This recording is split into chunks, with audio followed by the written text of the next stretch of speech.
আজ জন্মাষ্টমীর শুভতিথিতে শ্রীকৃষ্ণকে নিয়ে আমার মতো করে কিছু কথা, আশা করি ভালো লাগবে।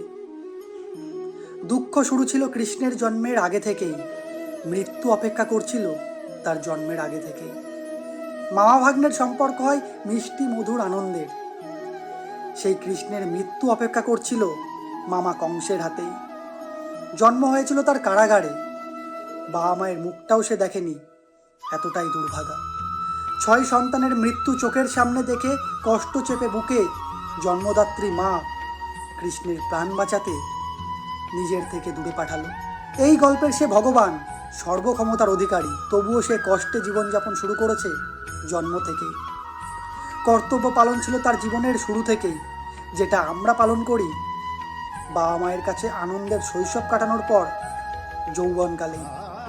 আমরা ভগবানকে দোষ দেই কিছু ভুল হলে, কষ্ট পেলে, আর সে ভগবান হয়েও কষ্ট সহ্য করেছে হাসির ছলে, চোখের জলে।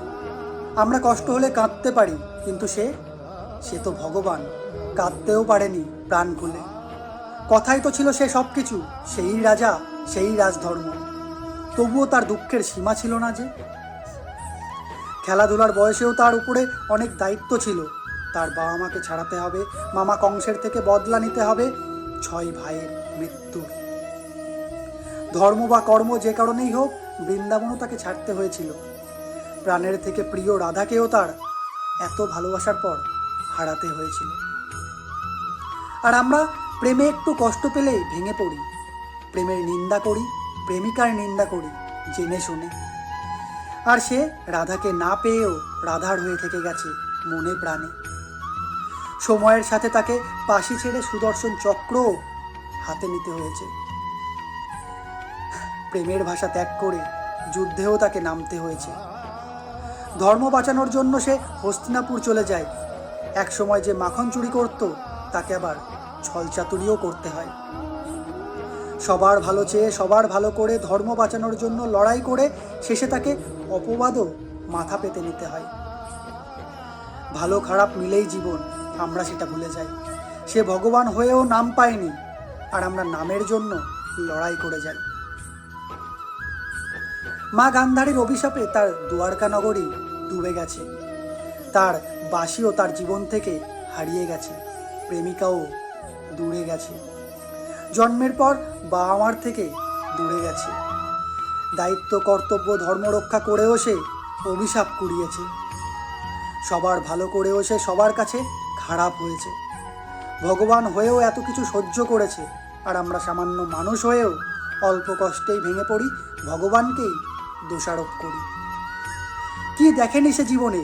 নিজের বংশের পতন, বাবা মায়ের থেকে বিচ্ছেদ, শৈশব বিচ্ছেদ, প্রেমিকার বিচ্ছেদ, পালিত বাবা মার থেকেও বিচ্ছেদ, দ্রৌপদীর বস্ত্রহরণ, অভিমন্যুর অকাল মরণ, কুরুক্ষেত্রের ভূমিতে আপন মানুষের লড়াই। সব শেষে সে বিশ্রামের জন্য যখন শুয়েছিল, পায়ে এসে লাগে তীর। আগের জন্মের পাপের ফল তাকেও পেতে হয়েছে। আর আমরা মানুষ হয়েও পাপ করে বাঁচার চেষ্টা করি। আমরা জীবন শান্তিতে কাটাতে চাই, কিন্তু শ্রীকৃষ্ণ সে মরণও শান্তিতে পায়নি। আগের জন্মে রামরূপে জন্মগ্রহণ করে বালিকে ছলনা করে রাজধর্মের বিপরীতে গিয়ে হত্যা করেছিল। সেই পাপের ফল পরের জন্মে শিকারী রূপে সেই বালির হাতেই তাকে মরতে হয়েছে। আমরা কৃষ্ণকে যদি মন থেকে ভালোবাসি, তার জীবনের অন্তর্নিহিত মানেটা বুঝতে পারি, তাহলে আমাদের জীবন তো অনেক সহজ সরল, অনেক দায়িত্ব কম, অনেক ভালো। শুধু ভালো কর্ম করে যাও, ভালো ফল অবশ্যই পাবে। জয় শ্রীকৃষ্ণ। আজ শুভ জন্মাষ্টমী।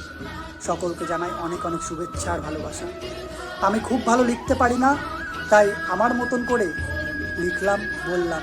যদি কিছু ভুল ত্রুটি হয় ক্ষমা করবেন।